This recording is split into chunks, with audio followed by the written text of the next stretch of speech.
Bien, hermanos, Señor les bendiga.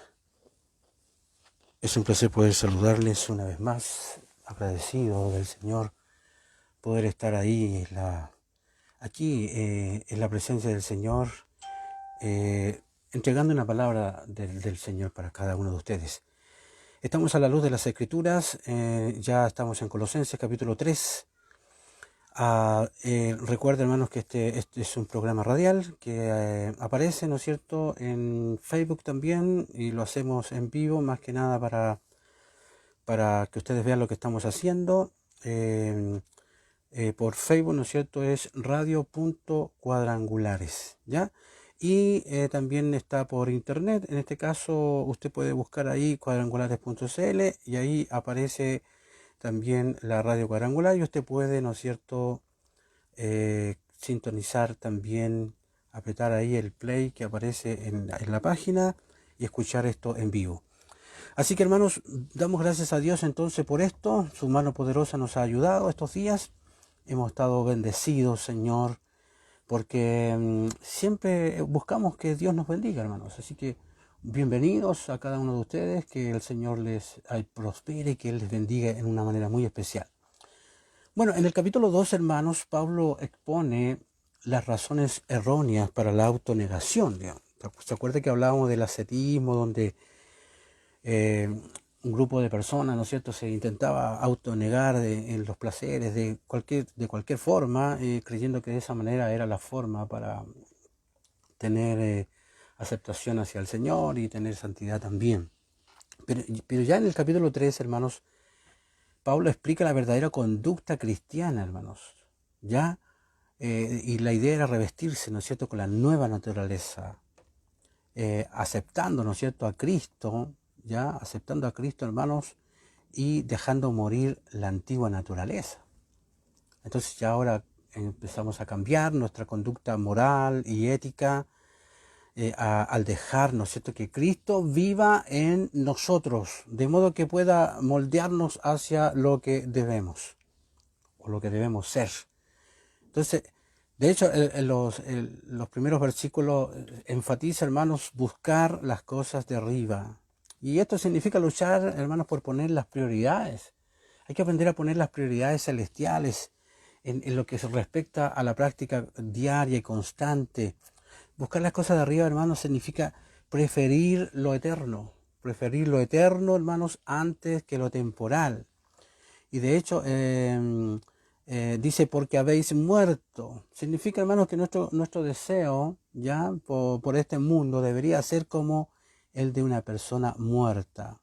Amén. Entonces, hermanos, que Dios nos bendiga en este minuto. Y ya en el capítulo 3, como dije, en el capítulo 3 de Colosenses, podemos ir enfatizando todo lo que es la práctica ya, la práctica del creyente. Entonces, hermanos, el verdadero hogar de los cristianos es donde Cristo vive, ¿ya? Y esta verdad nos da una perspectiva diferente en nuestras vidas aquí en la tierra. Poner la mira en las cosas de arriba, decía Pablo, ¿ya? Entonces, esto significa mirar desde la perspectiva de Dios y hacer lo que a Él realmente le agrada. Entonces, este es como el antídoto para el materialismo. Obtenemos la perspectiva apropiada de los bienes materiales cuando lo vemos de la misma manera en que Dios los ve. Entonces, cuanto más consideremos al mundo, a nuestro alrededor, de la manera en que Dios lo hace, tanto más viviremos en armonía, ¿no es cierto?, con Él.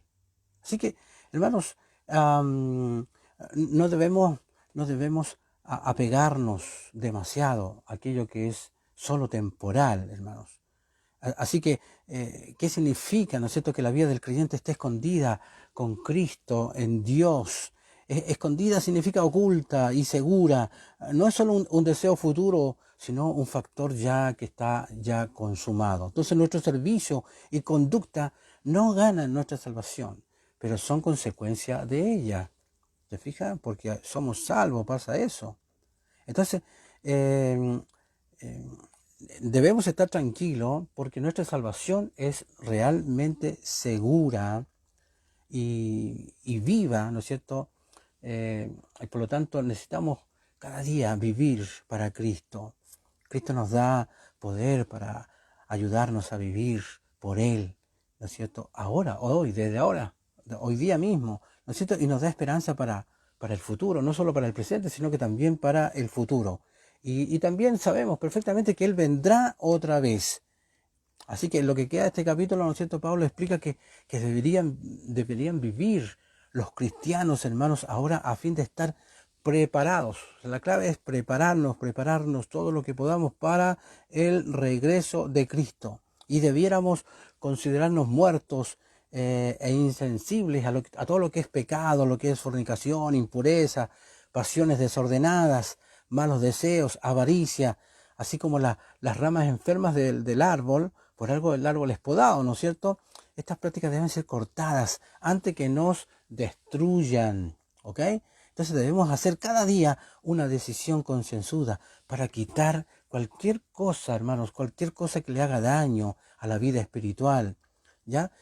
Así que, hermanos, que Dios nos ayude a poder depender del Espíritu Santo. Amén. Entonces, cuando habla, hermanos, de la ira de Dios, se refiere al juicio divino por esta conducta, que terminará, hermanos, con el castigo de la maldad.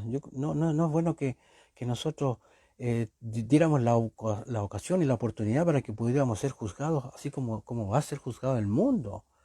Si nosotros ya tenemos a Cristo, debemos intentar hacer todo lo que sea posible para mantenernos apegaditos al Señor. Entonces, cuando seamos tentados a pecar, recuerde, hermanos, un día un día vamos a estar frente al Señor. Así que, hermanos, que Dios nos ayude en esto, nos ayude. Yo quiero, hermanos, hacer algunas cositas y comentar algunos detalles que aparecen en los primeros versículos, porque lo vamos a dividir en dos partes. Los primeros versículos vemos, hermanos, algunas cosas que son muy interesantes, muy interesantes. Dice, pues fuiste resucitado con Cristo, pon tu corazón en las cosas de arriba, donde Cristo está sentado a la diestra de Dios. Ten una mente cuyos pensamientos estén fijos en las cosas de arriba y no en las de la tierra, porque moriste y tu vida está escondida con Cristo en Dios. Siempre que Cristo, ¿no es cierto?, tu vida aparezca, tú también aparecerás con Él en gloria. Entonces, el punto que Pablo está haciendo aquí es este. En el bautismo, ya el cristiano muere y resucita. Es una comparación, ¿no? O es un ejemplo, o es un símbolo, ¿no? Cuando las aguas se cierran sobre la persona, es como que si estuviera enterrado, ¿no?, en la muerte. Y cuando emerge, cuando se levanta de las aguas, es como haber resucitado, ¿no es cierto?, a una vida nueva. Ahora, si eso es así, el cristiano debe levantarse del bautismo como un hombre diferente, como un hombre nuevo, diferente. Entonces, ¿dónde está la diferencia? Está en el hecho, hermanos, de que ahora el pensamiento del cristiano debe fijarse, como dije, en las cosas de arriba. Ya no puede preocuparse por asuntos de menos importancia, de cosas pasajeras, de la tierra. Debe estar totalmente preocupado, hermanos, por las verdades eternas del cielo. Así que debemos notar, hermanos, y cuidadosamente, lo que Pablo quiere decir con eso. Ciertamente, hermano, no está abogando por una extramunidad, ¿no es cierto? Lo que el cristiano en la que el cristiano se aparta de todo el trabajo, de todas las actividades de este mundo y no hace más que contemplar la eternidad, ¿no es cierto? Inmediatamente después de esto, Pablo establece una serie de principios éticos, ¿no es cierto?, que dejan muy, muy en claro, ¿no es cierto?, qué es lo que espera, ¿no es cierto?, que el cristiano continúe con la obra de este mundo y mantenga todas sus relaciones normales, pueda trabajar, tener amistades y tener una vida normal, pero habrá diferencia. A partir de ahora, ¿no es cierto?, después de que somos creyentes, de que conocimos a Cristo, el cristiano verá todo en el contexto de la eternidad. Porque nosotros ya, nuestra mente fue cambiada, nuestro corazón fue cambiado, entonces vemos, hermanos, en el contexto de la eternidad y ya no va a vivir como si este fuera, en este caso, este mundo fuera todo lo que le importa, con lo que le importa. O sea, que vive para todo lo que está relacionado con lo terrenal. No, no. Entonces, obviamente, esto le dará, ¿no es cierto?, un nuevo conjunto de valores. Vamos a tener valores distintos. Ya no se va a preocupar por las cosas que el mundo considera importantes, y las ambiciones, hermanos, que dominaron el mundo serán importantes para, eh, para no tocarlos, ¿no es cierto? Seguirá usando las cosas del mundo, sí, pero las usará de una manera nueva, distinta, para edificar, ¿cierto? Por ejemplo, pondrá el dar por encima de recibir. Ahora ya no solo recibir y recibir, porque el mundo es muy egoísta. Ahora va a poner por encima el servir en vez de gobernar. O sea, si tenemos algún puesto, algún lugar de preeminencia, bien, gracias al Señor por eso. Pero la idea es servir al Señor. Y ahora, en vez de vengar, porque el mundo lo único que piensa es vengar, cualquier cosa que se le hace, vengar, la venganza, la venganza. Nosotros tenemos ahora que aprender a perdonar, a perdonar. Entonces, el estándar de los valores, ya, del cristiano será ahora distinto, será el de Dios, no el de los hombres. Entonces, ¿cómo se va a lograr esto?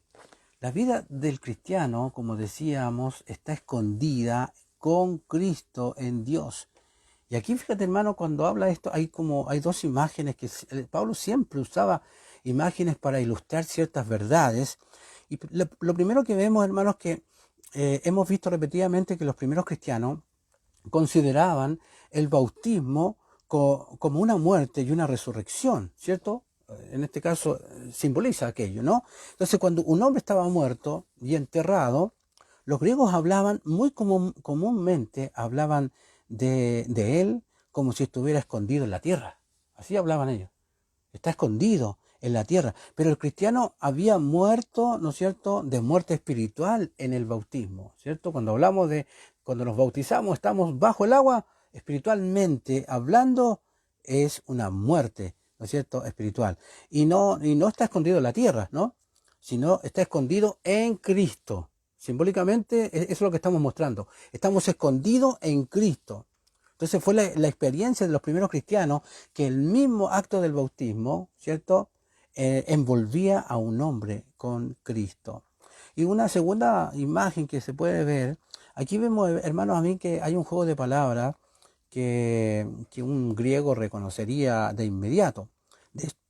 De hecho, los falsos maestros llamaron a sus libros la supuesta sabiduría, y era apokrupoi.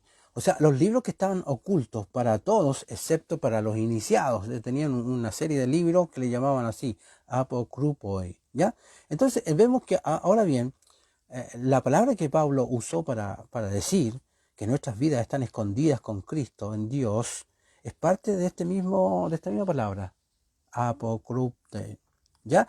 Entonces, el cual proviene de allí, y sin duda una palabra sugeriría a la otra. Es como que si Pablo dijera: para ti los tesoros de la sabiduría están escondidos en tus libros secretos, ¿ya? Pero para nosotros, Cristo es el tesoro de la sabiduría y nosotros estamos escondidos en Él. Eso en el fondo es lo que estaba diciendo. Y todavía hay otro pensamiento aquí. La vida del cristiano está escondida con Cristo en Dios, ¿cierto? Eso tiene que quedar muy clarito. Lo que está oculto, está oculto. El mundo no puede reconocer al cristiano. No puede ver la palabra del Señor, a menos que haya un renacer en el Espíritu. Y Pablo continúa. Se acerca el día en que Cristo regresará en gloria. Y entonces el cristiano, hermanos, a quien nadie reconoció, compartirá esa gloria y será evidente, hermanos, para que todos la vean. Ya, en cierto sentido, Pablo está diciendo, hermanos, y lo está diciendo con verdad, que algún día los veredictos de la eternidad revertirán los veredictos del tiempo, y los juicios de Dios revocarán a los juicios de los hombres. Entonces, cuando él dice, hermanos, Cristo nuestra vida, vemos, hermanos, que Pablo le da a Cristo uno de los grandes títulos de devoción. Lo llama Cristo nuestra vida. Qué lindo, ¿no? Cristo es nuestra vida. Y aquí un pensamiento que era muy querido por Pablo cuando estaba escribiendo a los filipenses. Dijo, para mí el vivir es Cristo. Y años antes, cuando estaba escribiendo a los Gálatas, había dicho, ya no vivo yo, sino Cristo vive en mí, en el Gálatas 2:20. Entonces, como Pablo lo vio, para el cristiano, Cristo es lo más importante en la vida. Y aún más, Él es la vida. Entonces, ese es el tipo de cúspide de la devoción que solo podemos comprender vagamente, ¿no es cierto? Y expresar solo de manera vacilante e imperfecta. A veces decimos de un hombre, la música es su vida, o el deporte es su vida, o a veces decimos vive para su trabajo. Un hombre así encuentra la vida y todo lo que significa, ¿cierto? En la música, en el deporte, en el trabajo, pero según sea el caso. Pero para el cristiano, ¿cuál es la vida? ¿Es Cristo? Esa es la pregunta. ¿Es Cristo tu vida? Y en ese sentido tenemos que centrarnos en eso, hermanos. Y aquí volvemos al comienzo de este pasaje, precisamente por eso que el cristiano pone su mente y corazón en las cosas de arriba. Por eso las pone, y no en las de este mundo. Porque todo lo juzga a la luz de la cruz y a la luz del amor que se entregó por él. A la luz de esa cruz, la riqueza, las ambiciones, las actividades del mundo se ven en su verdadero valor. Y el cristiano puede poner todo su corazón en las cosas de arriba. Así que, hermanos, ya cuando vamos ya a los versículos 5 al 9, vemos cómo las cosas que se encuentran detrás. Vamos a ver un poquito, hermanos, cuando dice, por tanto, da muerte a estas partes de ti que son terrenales. Fornicación, inmundicia, pasión, malos deseos, el deseo de tener más de lo que debes, porque esto es adoración de ídolos. Y por estas cosas viene la ira de Dios sobre los desobedientes. Fue entre estas cosas que una vez pasaron su vida, cuando vivías entre ellos. Pero ahora debéis despojaros de todas estas cosas. Ira, mal genio, malicia, calumnias, palabrotas que brotan de vuestra boca. No se mientan el uno al otro. Entonces aquí, esta carta, hermanos, hace el cambio que siempre hacen las cartas de Pablo. Después de la teología, te fijas, él da una parte de una enseñanza muy interesante y luego viene la exigencia ética, la parte de la práctica, ¿no? Pablo podía pensar más profundamente que cualquier hombre que alguna vez haya tratado de expresar la fe cristiana. Podía viajar él por caminos inexplorados del pensamiento, podía escalar, hermanos, las alturas de la mente humana, donde incluso el teólogo mejor equipado encuentra difícil seguirlo. ¿Ya? Pero siempre al final de sus cartas se vuelve a las consecuencias prácticas de todo. Él enseña la parte teológica y luego viene y dice, bueno, ahora hay que practicarlo. Siempre termina con una declaración intransigente, ¿no es cierto?, y cristalina de las exigencias éticas del cristianismo. ¿Ya? Y obviamente en la situación en la que se encuentran sus amigos en ese momento, porque está escribiéndole a los colosenses. Entonces Pablo comienza con una demanda, ¿no es cierto? El Nuevo Testamento nunca duda en exigir cierta violencia, la eliminación total de todo lo que está en contra de Dios. ¿Ya? Entonces vemos, hermanos, cuando dice, mortificad a vuestros miembros que están sobre la tierra. Eso decía una versión. ¿Ya? Pero ha perdido su fuerza, obviamente, en el lenguaje moderno. Hoy en día, mortificar la carne, que eso lo decía la versión King James, mortificar la carne significa más bien practicar la disciplina ascética y la abnegación, en este caso, que yo me niego de esto, me niego de este otro, me niego, y luego aparecen otra vez, me niego de esto, me niego de lo otro, y luego aparecen otra vez. ¿Se fija el detalle? Entonces, y eso no es suficiente. Lo que Pablo está diciendo es, haz morir cada parte de ti mismo, ¿no es cierto?, que esté en contra de Dios y te impida cumplir su voluntad. Eso es lo que está diciendo. ¿Ya? Utiliza la misma línea de pensamiento de Romanos 8:13, cuando dice, si vives según la carne, morirás. Pero si por el Espíritu matas las obras de la carne, vivirás. ¿Te fijas? Que es importante la reflexión en Cristo, la lectura, y que Dios trate con tu vida. Es muy significativo, hermanos. ¿Ya? Entonces, vemos que es exactamente la misma línea de pensamiento que la de Jesús, cuando exigió que un hombre se cortara una mano, ¿cierto? O un pie, ¿no sé? o que le arrancara un ojo, cuando lo estaba conduciendo al pecado, que era, ¿no es cierto?, era una, una comparación, ahí no era que había que hacerlo así, ¿no? Entonces podemos poner esto en un lenguaje más moderno y podemos decir que, hermano, el cristiano debe matar ¿qué cosa? El egocentrismo y considerar muerto todos los deseos y ambiciones privadas, o sea, que solo tienen que ver conmigo mismo, que solo me edifican a mí. A eso se refiere el egocentrismo. Entonces debe haber en su vida una transformación radical de la voluntad y un cambio radical del centro. ¿Quién está en el centro, hermanos? Todo lo que impida obedecer completamente a Dios y entregarse completamente a Cristo, y debe ser extirpado quirúrgicamente. Y para eso Dios nos dio la libertad, por eso nos hizo libres del pecado. ¿Para qué? Para que pudiéramos, ¿no es cierto?, tomar decisiones y vamos a extirpar quirúrgicamente algo que está haciendo estragos en mi vida, hermanos. Entonces Pablo continúa enumerando algunas de las cosas que los colosenses deben eliminar de la vida. La fornicación y la inmundicia debían desaparecer. De hecho, la castidad fue la única virtud completamente nueva que trajo el cristianismo al mundo. Y de hecho, en el mundo antiguo, las relaciones sexuales antes del matrimonio y fuera del matrimonio era una práctica normal, era una práctica aceptada. El apetito sexual se consideraba algo que debía ser gratificado, ¿ve? No controlado.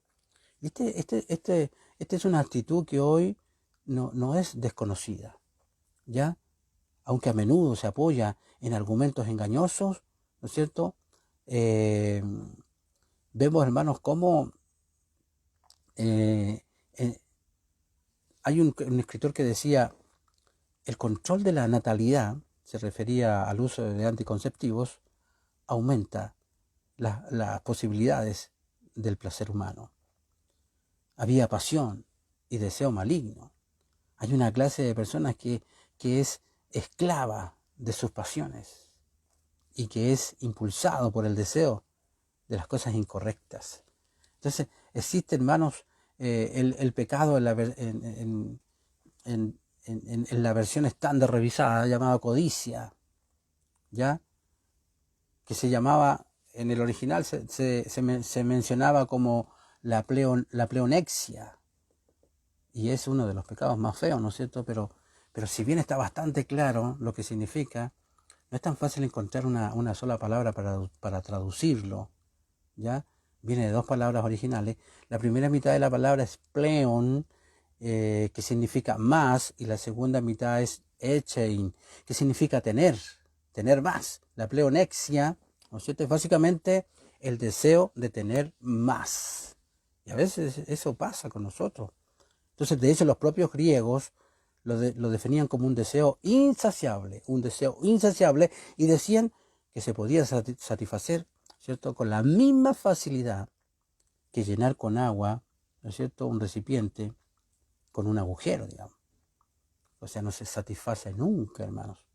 Entonces, la definieron como el deseo pecaminoso de lo que pertenece a otros, y se ha descrito como un egoísmo despiadado. Entonces, la idea básica es el deseo de aquello que un hombre no tiene derecho a tener. Es por lo tanto un pecado con un espectro muy amplio. Si el deseo de dinero conduce al robo, si el deseo de prestigio conduce a la mala ambición, o sea, si el deseo de poder conduce a una tiranía sádica, o si el deseo de una persona conduce al pecado sexual, ¿ya? Imagínate, es increíble, hermanos, que tal deseo, dice Pablo, es idolatría, porque siempre está en primer lugar. Porque eso es idolatría. Todo aquello que toma el primer lugar, eso es idolatría. Entonces la esencia de la idolatría es el deseo de conseguir. Esa es la esencia de la idolatría. El deseo de conseguir más y más y más. Entonces un hombre crea un ídolo y lo adora porque desea obtener algo de él. De hecho, un escritor, Moule, decía que la idolatría es un intento, hermanos, de usar a Dios para los propósitos del hombre, en lugar de entregarse en este caso, entregarse uno mismo al servicio de Dios.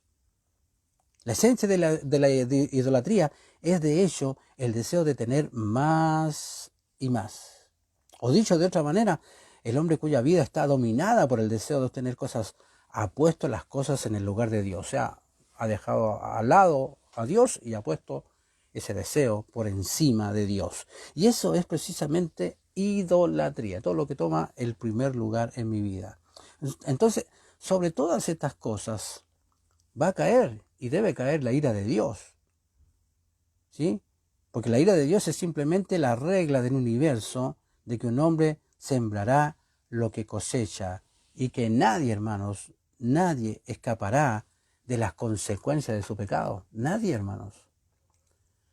Si nosotros, hermanos, damos gracias a Dios porque en Cristo hemos sido perdonados, ha sido borrada toda nuestra lista, hermanos, como enseñábamos el día de ayer.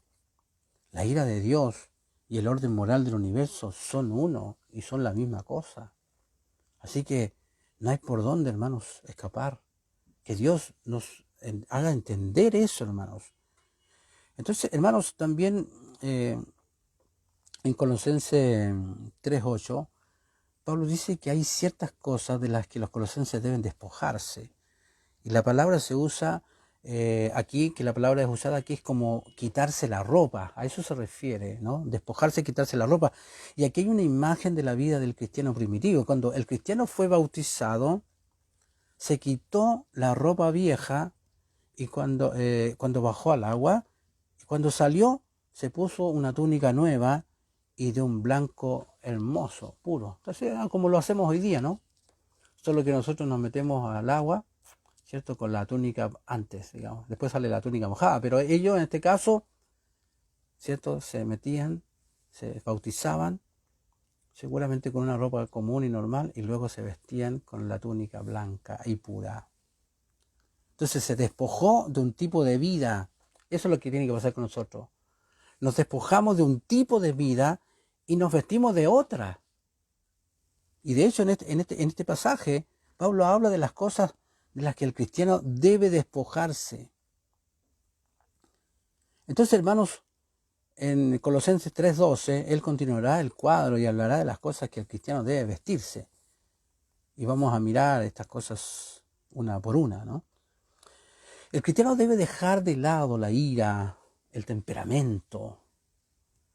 De hecho, las dos palabras son orge y tumos.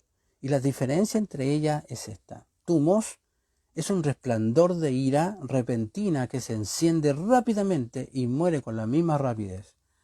Los griegos lo compararon con un fuego entre paja que ardió rápidamente y se consumió con la misma rapidez. Orge, ¿no es cierto?, es la ira que se ha vuelto inveterada, o sea, es una ira duradera, de combustión lenta, que se niega a ser apaciguada y alimenta su ira para mantenerla caliente. Entonces, para el cristiano, el estallido de temperamento y la ira duradera están igualmente prohibidos. ¿Amén? Entonces, hay malicia. La palabra que hemos traducido aquí es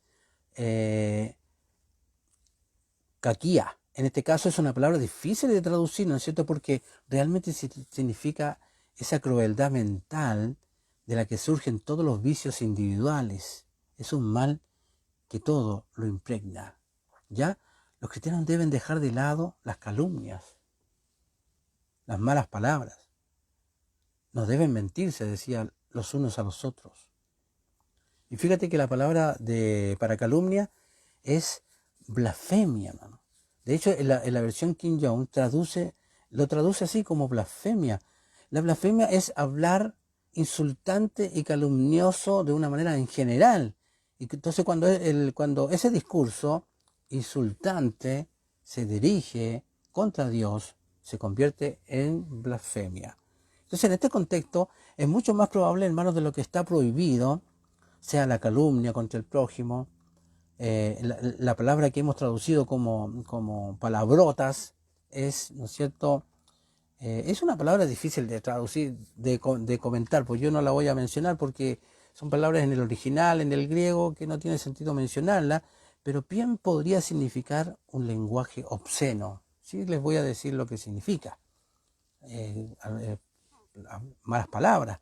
Es un lenguaje obsceno. Y estas tres últimas cosas prohibidas tienen que ver con el habla. Tienen que ver con el habla.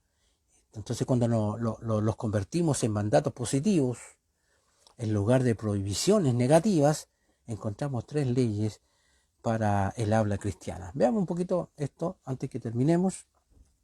El habla cristiana debe ser amable. Se prohíbe toda conversación calumniosa y maliciosa.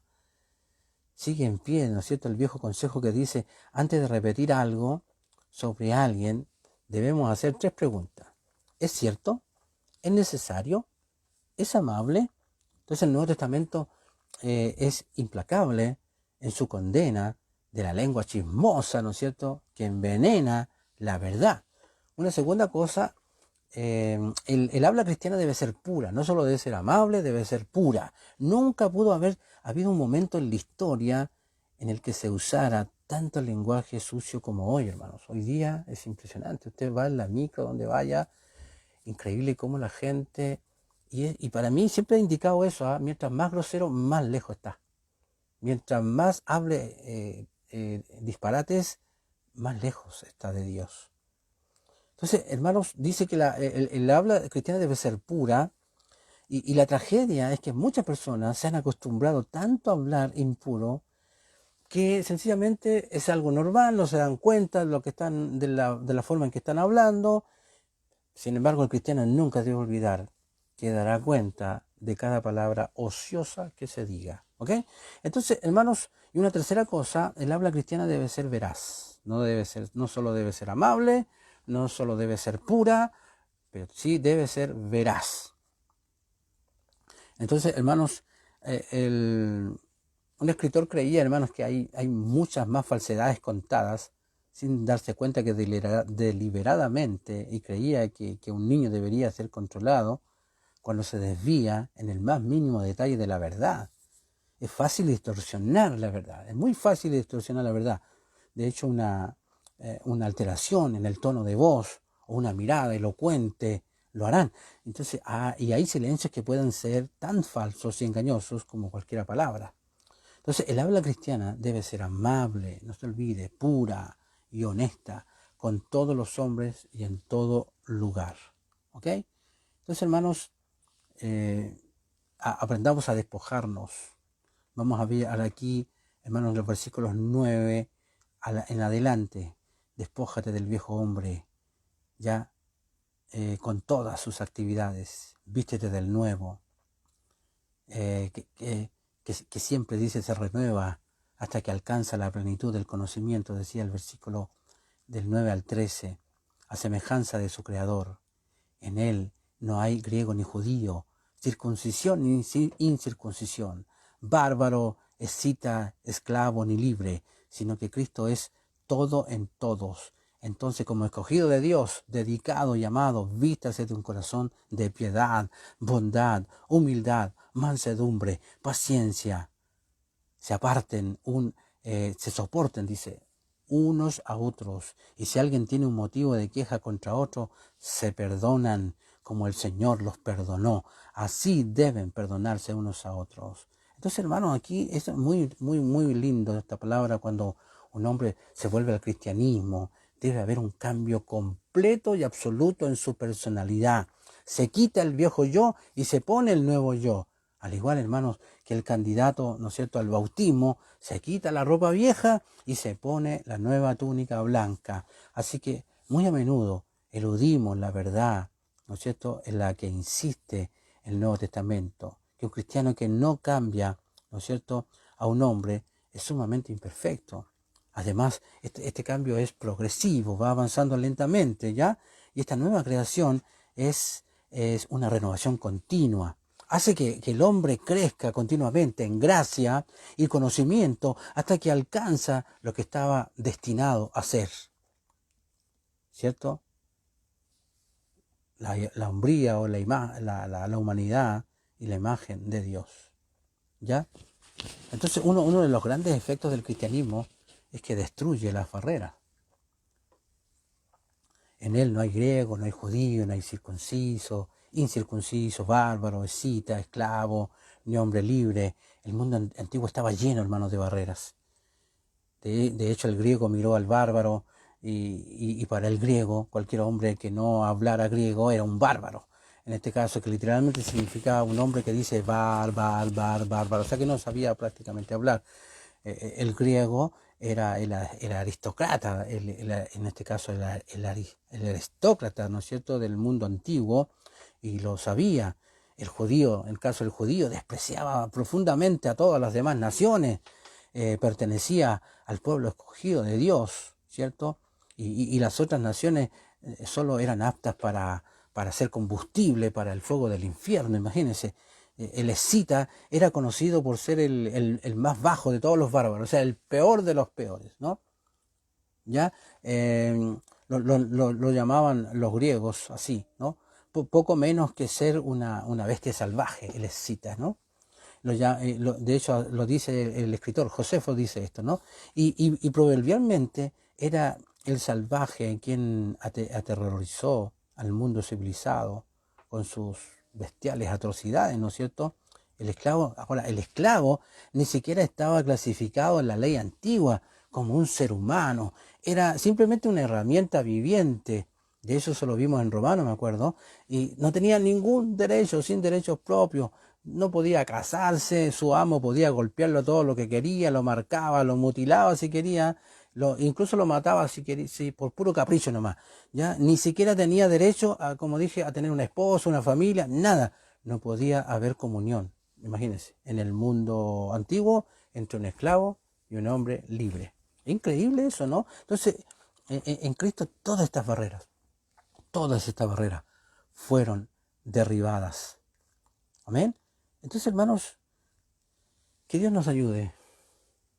Seguimos mañana. Mañana seguimos con la segunda parte del capítulo 3, que es muy interesante. Hermanos, espero que Dios les bendiga su vida, que Dios bendiga su corazón, que Él les hable a través del capítulo 3. Señor, háblanos. Bendícenos, Señor. Corrígenos. Ayúdanos, Señor. No solo a hacer un ascetismo, que me abstengo de esto, me abstengo de lo otro. No, que tú puedas producir, Señor, el cambio en nuestras vidas a través de la relación, a través de la comunión que tenemos contigo. Padre, muchas gracias en el nombre de Jesús. Muchas gracias, Señor.